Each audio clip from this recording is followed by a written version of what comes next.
Bienvenidos. La política exterior de Iván Duque ha tenido unas instancias de fogueo complejas con la muy difícil situación de Venezuela, con lo que está pasando en Cuba con el ELN, con la relación con los países garantes, con las posturas sobre los protocolos tras el atentado terrorista del ELN. Estamos empezando a ver cómo se construye esa política exterior y es muy interesante que lo podamos analizar hoy desde dos perspectivas distintas, desde la academia, desde el Congreso, con expertos y voces muy calificadas. Las damas, primero me da mucho gusto saludar a la colombo-uruguaya Laura Gil, columnista muy reconocida, líder de opinión, que acaba de lanzar su nuevo portal, La Línea del Medio. Bienvenida, Laura. Buenas noches, Juan. ¿Arrancó tu portal? Arrancó ayer por la noche, un portal de pura opinión, donde espero que contribuyamos a recuperar un poco el sentido común en la opinión y sobre todo el debate en civilidad. La Línea en Medio. Buenos columnistas, buenas firmas, empezando por la de su directora. Sí, yo me lancé al podcast, Juan. Tengo un podcast sobre la posibilidad de una intervención armada en Venezuela para inaugurarme, pero sí hay buenas firmas. Está Yesid Reyes, que va a tener una columna quincenal. El exministro de Justicia. Néstor Osuna, constitucionalista. Está una fabulosa tuitera, María Antonia Pardo, que resultó una columnista nata. Y escribe muy bien. Escribe, sí. Es una columnista nata. Ella también va a estar ahí de manera... Pues qué bien, buen debut, sí, éxitos. Gracias. En materia de una al punto, ¿le gusta cómo está manejando Carlos Holmes Trujillo la Cancillería, cómo se ve la política exterior del gobierno Duque? No. No, ¿por qué? Voy a decir lo bueno primero. Me gusta mucho que se haya ordenado y que se haya puesto un énfasis en la ruta de atención para los migrantes y refugiados venezolanos.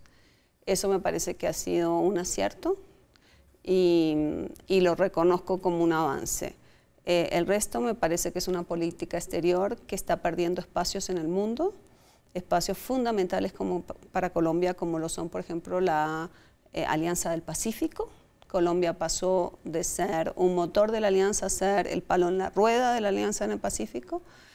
Una política exterior centrada exclusivamente en el tema de Venezuela. Y por importante que sea el tema de Venezuela, claramente el desafío más grande hoy en día para Colombia no es lo único que deba preocuparnos. Laura Gil, y me da mucho gusto saludar al senador del Partido Verde y expresidente de ese partido, Antonio Sanguino. Bienvenido, senador Sanguino. Muchas gracias, Juan, por la invitación. Un saludo muy cordial a Laura. Felicitaciones por su portal. Vamos a leerlo y a consultarlo permanentemente. Y un saludo a toda la gente que nos ve hasta ahora. Lo he escuchado en sus reflexiones públicas sobre todos estos asuntos, Cuba, Venezuela, Estados Unidos. ¿Qué opina usted de este arranque de la política exterior del canciller Carlos Holmes Trujillo? Pues yo creo que volvimos un poco a la actitud altanera o a la política altanera en materia de relaciones internacionales que tuvimos en la época de Uribe. Me parece que, como en muchos temas, estamos un poco retornando a un estilo, digamos, pendenciero que no valora suficientemente, como lo ordena además el artículo 9 de la Constitución Nacional, el derecho internacional. En el caso de Venezuela, por ejemplo, digamos, la Constitución Nacional también obliga a respetar, ¿no?, la libre autodeterminación de los pueblos. Creo que Colombia se equivoca con involucrarse en un conflicto que puede tener desenlaces bélicos. Colombia se alinea, yo creo que de manera equivocada, a la actitud también hostil de Estados Unidos frente a la crisis venezolana, cuando debió haber podido escoger, digamos, un papel más de mediación en la búsqueda de un diálogo político que conduzca a una transición democrática y a una restitución de la normalidad democrática en Venezuela. Es que, Juan, hasta las dictaduras más feroces, las del Cono Sur, la de Pinochet, por ejemplo, vivieron una transición pactada entre distintas fuerzas políticas, incluyendo, ¿no?, a las fuerzas de la dictadura de Pinochet. Entonces yo creo que en ese caso específico, coincido con Laura, Colombia ha prácticamente concentrado su política exterior en el tema de Venezuela. Los nombramientos diplomáticos tampoco es que obedezcan, digamos, a un criterio meritocrático. Acaban de nombrar de embajador en Cuba, por ejemplo, a Juan Manuel Corzo, ¿no?, que es una persona que no tiene una tradición diplomática para manejar además una relación que ahora se volvieron complejas con Cuba a propósito del desconocimiento de los protocolos por parte de Colombia. En fin, yo creo que es muy errática y bastante equivocada la política exterior colombiana en el gobierno de Duque. Aquí en Al Punto hemos tenido en distintos programas distintas voces, distintos enfoques sobre este asunto. Hemos escuchado defensores de la política exterior, pero hay un tema sobre el cual hay desarrollos todos los días, que es Venezuela. ¿Qué dice ese podcast? ¿Eso para dónde va, Laura? Yo creo que cada día que Venezuela amanece con dos presidentes, vuelve el uso de la fuerza más cercano. Una cosa que si me hubieses preguntado hace unos meses, Juancho, hubiese dicho, no hay, digamos, no es probable. Hoy en día creo que sí es posible y es más. Creo que las probabilidades están aumentando cada día. Creo que en este momento se necesita un desenlace. No puede seguir esto eternamente así. Y yo creo que la oposición, de cierta forma, lo jugó muy hábilmente en su, digamos, en el desespero de que no pasara nada. La proclamación de Guaidó como presidente realmente puso a todo el mundo entre la espada y la pared. Entonces, finalmente va a terminar una comunidad internacional arrinconada en que va a tener que tomar una acción. Y yo lamentaría mucho que la acción fuera el uso de la fuerza, porque creo que si hay uso de la fuerza para sacar a Maduro, Maduro todavía tiene facciones que le son leales, todavía hay mucha gente armada y creo que la retaliación sería contra Colombia. ¿Escuchó el discurso de la Unión anoche del presidente Trump? ¿Cómo leer lo que dijo Trump en relación con Venezuela? ¿Qué puede pensarse sobre? Pues yo no entiendo, ¿sabes lo que no entiendo? O sea, dijo lo que ya venía diciendo, se lo había dicho el domingo anterior a Margaret Brennan en una entrevista en la CBS. Lo habíamos visto con el blog, con el apunte de John Bolton, del asesor de seguridad nacional, las 5.000 tropas a Colombia. ¿Usted cree que ese apunte era a propósito? Eso no fue que... yo no creo, o sea, a propósito, yo lo que no creo es que aquí se asumió que esto era para mandar mensajes de corte disuasivo. Yo no veo por qué hay que llegar a esa conclusión. Yo creo que se está considerando seriamente la opción de uso de la fuerza. Y le voy a decir algo más. Así se fuera Maduro, por su propia, que los rusos le mandaran un helicóptero y lo llevaran a un estado de refugio con sus millones de dólares, el colapso de Venezuela va a ser tal cuando se vaya, digamos, cuando se retire Maduro, el colapso va a ser tal. O sea, el colapso que hemos visto ahora no...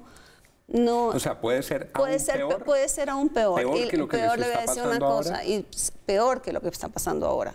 Creo yo que puede pasar, porque yo sí creo que hay mucha gente armada que puede reaccionar y podríamos ver por un tiempo corto o largo enfrentamientos. ¿Y sabe lo que creo? Que el tema de la ayuda humanitaria va a requerir por lo menos de una logística militar, porque estamos viendo necesidades muy, muy amplias. ¿Qué vino a hacer el Comando Sur a la frontera? El general estuvo en Cúcuta hace unos días. ¿Qué vinieron a hacer? Sino es a mirar las necesidades que podría requerir la logística militar para hacer corredores humanitarios. Lo de los corredores humanitarios no es que lo estemos inventando, o sea, lo están considerando, son indispensables. La gente en Venezuela no tiene comida, no tiene drogas. ¿Cómo se hacen los corredores humanitarios? ¿Cómo lo hace usted sin algo de logística militar? Entonces, ese es el escenario más benigno. El otro es que haya realmente un enfrentamiento con un pedazo de las Fuerzas Armadas que todavía le son leales a Maduro. Pero lo que era impensable, lo cierto es que lo que era impensable hace unos meses, ahora puede suceder.